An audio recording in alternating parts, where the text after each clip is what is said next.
বাড়ি থেকে এত দূরে এসেও বর যে আমার সাথে এমনভাবে ঝগড়া করবে আমি সত্যিই কোনোদিন ভাবতে পারিনি। গুড মর্নিং সবাইকে, আমি নেহা চলে এসেছি নতুন আরও একটা ব্লগের সাথে। আর এখন বাজে সকাল 8:20 মতো। তোমাদের দাদা ভাই মানে আমার হাজব্যান্ড দেখো এখানে ড্রেস পরে রেডি, ওকে ব্রেকফাস্ট দিয়েছি। আসলে কালকের কটা ভাত ছিল সেটাই একটুখানি ডিম দিয়ে ভেজে দিয়েছি, ও খেয়ে চলে গেছে। তারপরে যেটা আমার ডেলি কাজ, ঘর পোছা লাগানো তারপরে গোছানো এইসবই করছিলাম।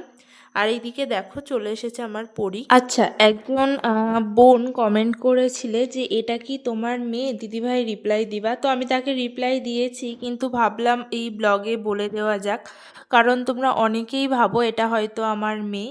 তো এটা ভাবাটাও স্বাভাবিক, কারণ ও আমার সব ভিডিওতেই বলতে পারো থাকে, ও আর ওর দাদা রিলসেও থাকে। তো না, এটা আমার মেয়ে না, এটা হচ্ছে আমার পাশের কোয়ার্টারের একটা দিদির মেয়ে। আমি বাচ্চা ভীষণ ভালোবাসি, ওই জন্যই আমার কাছে থাকে। তো দেখো ওকে আমি ঘুম পাড়িয়ে রেখে না স্নান করতে গেছিলাম। তারপরে স্নান করে এসে তোমাদের দাদাভাই এসেছিল, তো ওর সাথে কথা বলতে বলতে আমি ঘরে যেই উকি মেরেছি দেখছি ও একা একাই ঘুম থেকে উঠে বসে আছে। আসলে কি বলতো, ওর মা না ওকে রেখে অনেক সময় দোকানে যাই, 1-1.5 ঘন্টা ও একাই থাকে রুমে। তো ও ঘুম থেকে উঠে পড়লে চুপচাপ ওর মতো করে বসে খেলা করে, নাই বসে থাকে, মানে কান্নাকাটি করে না। অনেক বাচ্চারা যেমন ঘুম থেকে উঠলেই কান্নাকাটি করে, কি বলতো এদের মা মানে দাদা আর এর মা মানে এদেরকে অতটাও মানে ইয়ে করে না, গুরুত্ব দেয় না, যেমন তেমন করে পড়ে থাকে। তো ওই জন্যই দেখবা যেই বাচ্চাদের বেশি ভালোবাসা দেওয়া হয় তারা কিন্তু বেশি একটু আদুরে হয়। তো এদের অতটা আদর করে না বলে এরা অমনই মানে চুপচাপ নিজেদের মতনই থাকে। তো এখানে আমি অনেকগুলো জামা কাপড় কেচেছি, দেখো এক বালতি। আসলে কয়েকদিন ধরেই জামা কাপড় পরা হচ্ছে, কিন্তু তেমনভাবে ধুয়ে দেওয়া হচ্ছে না। আমার শরীরটাও খুব একটা ভালো ছিল না, তারপরে টাইমও পাচ্ছিলাম না। মানে তোমাদের দাদাভাই আসার পরে ওর ড্রেসগুলো কাচলাম, তারপরে একটার পর একটা লেগেই আছে প্রোগ্রাম, তেমনভাবে সুযোগই হচ্ছিল না। আর আমি না প্রায় সব কাজই করতে পারি, কিন্তু এই জামা কাপড় ধুতে একটু আলস্যি লাগে, সেটাই আর কি। তো ওইগুলো সব বাথরুমে রাখা ছিল, তোমাদের দাদা ভাইয়েরও বেশ কয়েকটা ড্রেস রাখা ছিল, সেগুলোও সব এখন ধুয়ে দিচ্ছি। আর দেখতেই পাচ্ছ মেয়েটা কেমন হামাগুড়ি দিচ্ছে, মানে আমি কাজ করছি ও আমার পেছন পেছন ঘুরে বেড়াচ্ছে। আর ও কিন্তু দিনের বেশিরভাগ সময়টা আমার কাছেই থাকে, ওই জন্য হয়তো তোমরা দেখে ভাবো ওটা আমার মেয়ে হতে পারে। অনেকেই ভাবে, মানে আমি যদি ওকে নিয়ে কোথাও যাই না সবাই ভাবে এটা হয়তো আমার মেয়ে। তো অনেকে জিজ্ঞাসাও করে যে এটা কি এই তোমার মেয়ে, তখন আমি বলি না। তো দেখো চলে এসেছে ওনার দাদা, এবারটা দুজনে মিলে দুষ্টুমি শুরু করবে। বেশিরভাগ টাইমটা আমার ওদের সাথেই কেটে যায়, মানে খেলা করতে করতে। আর আগেই বললাম আমি বাচ্চা ভীষণ ভালোবাসি। তো এখানে আমি ওকে একটু বকছিলাম, কারণ ওই যে ঘাসের মধ্যে চলে যাচ্ছে। আর আমার ওই পেছনে দেখতে পাচ্ছ একটা ছোট গাঁদা ফুল গাছ আছে, ওখানে না ফুল ফুটেছে দুটো। আমি ওই গাছের ফুল এখনো পর্যন্ত আমার গোপুসোনাদের দিতে পারিনি, কারণ যখনই ফুল হয় এরা দুই ভাই বোন মিলে সব ফুলগুলো মানে ছিঁড়ে ছিঁড়ে ফেলে দেবে, ওই জন্যই।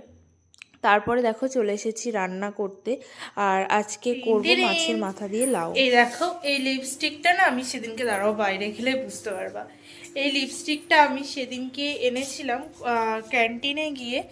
তো লিপস্টিকটা আমি পরেছিলাম না, আমি আসলে এই কালারের লিপস্টিক লাইফে ফার্স্ট টাইম পরছি। আমার মনে হয় পার্সোনালি যে আমার এই কালারটা ঠিক মানে ভালো লাগে না, তোমরা কতটা বুঝতে পারছো জানি না, তো বুঝতে পারছো কিনা সেটাও জানাবা। আমার মনে হতো যে এই কালারটা মানে এটা হচ্ছে একটু পিঙ্কিশ কালার, তো এই কালারটা আমার ঠিক স্কিনের সাথে খেলে না। মানে আমার স্কিন কালারটা যেহেতু একটু ফেয়ার, আমার সাথে একটু ডার্ক কালারগুলো আমার মনে হয় একটু বেশি ভালো লাগে। তো না হলে এই কালারগুলো না ঠিক বোঝা যায় না, মানে আমি যে লিপস্টিক পরেছি মানে একটা অদ্ভুত রকম লাগে, আমি বলে বোঝাতে পারছি কিনা জানি না। যাই হোক, আমার মনে হওয়াটাই সত্যি হলো। আমি এত দিন মানে আমি আমার 20 বছরের লাইফে আমি এই কালার লিপস্টিক ফার্স্ট টাইম কিনেছি।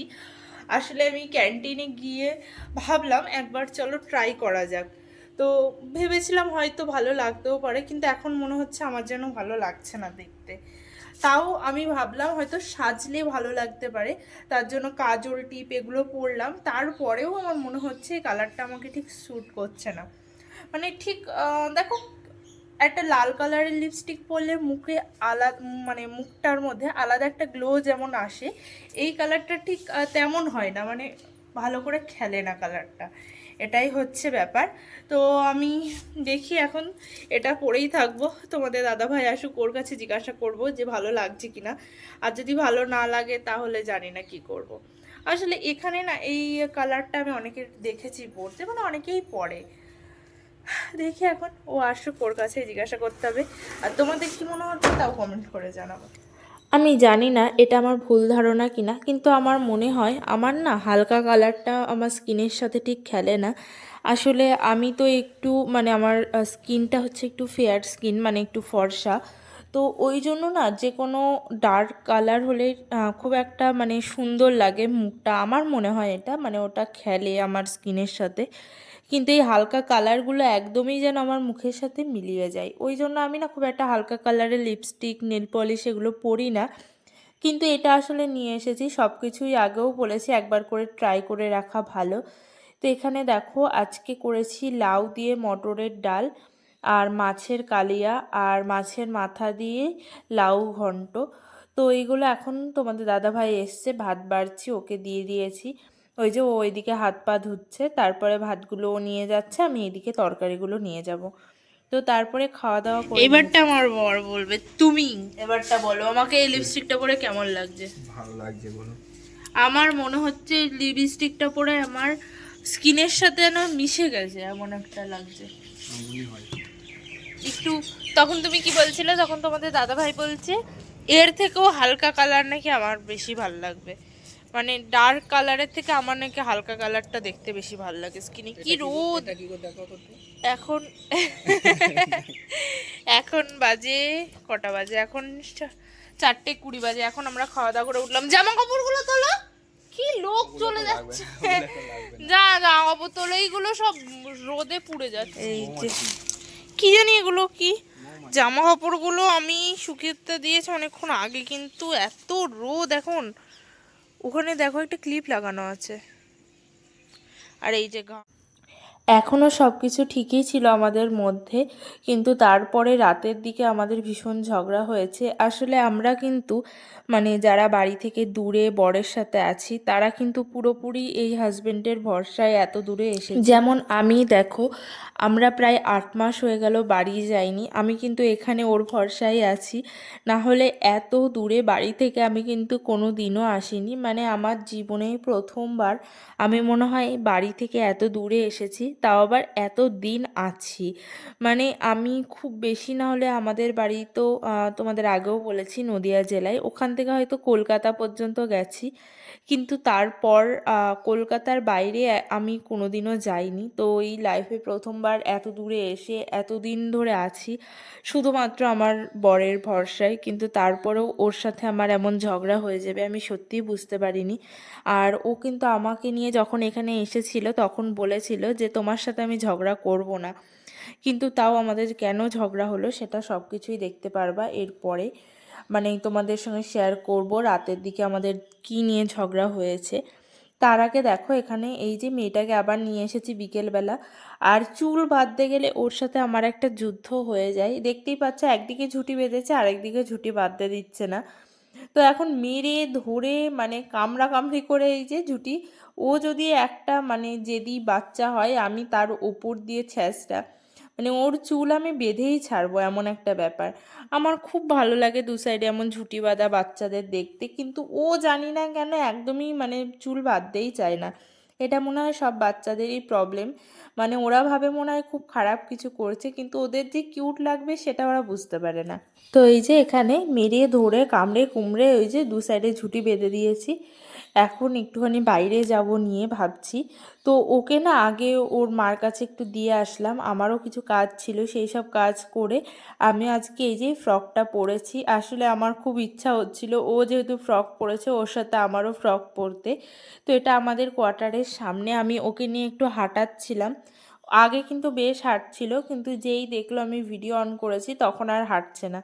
তো আমিও দাদাকে বললাম যাও ফোনটা নিয়ে আসো, তো হাঁটছে না বলে আমি আর কি করব, আমি কোলে নিয়ে নিলাম, আমি যে থাক তোকে আর হাঁটতে হবে না, তুই আমার সাথেই কোলে চল। তো এখন দেখো দুজনা মিলে একটুখানি ঘুরে আসি রাস্তা থেকে। আসলে আমার দিনের বেশিরভাগ টাইমটাই দেখো আর আমি মানে এরও কোনো কাজ নেই, আমারও কোনো কাজ নেই, ওই জন্যই আমরা ঘুরে বেড়াই। আর এখন কিন্তু সন্ধ্যে 7টা মতো বাজে। তো আমরা চলে এসেছি রুমে, তারপরে আমি সন্ধ্যা দিয়ে দিয়েছি। আর এই দেখো এদিকে খেলছে, মানে আমার ঘরের অবস্থা খারাপ করে দেয়। আর এখন না মানে সব কিছু দেখানো শিখেছে, মানে বোঝাতে পারে যে ওইটা চাই ওর। তো আঙুল দিয়ে দিয়ে এটা চাই ওটা চাই করে করে দেখা এত কিছু নিয়ে বসেছে এখন বিছানার ওপরে। গ্লাসের মধ্যে রবার দিয়ে, তারপরে তোমাদের দাদাভাইয়ের জুতো পলিশ করা ওইটা দিয়েও খেলা করছে। তো এইবারটা বলি কি কারণে তোমাদের দাদাভাইয়ের সাথে আমার ঝগড়া হয়েছে। তেমন কোনো কারণই নেই, আসলে আমাদের ঝগড়া হয় মিনিটে মিনিটে। মানে রাগ আমি বেশিরভাগ সময় করি, তোমাদের দাদাভাই খুব একটা রাগ করে না কোয়ার্টারে আসার পরে, মানে বিয়ের পরেই বলতে পারো।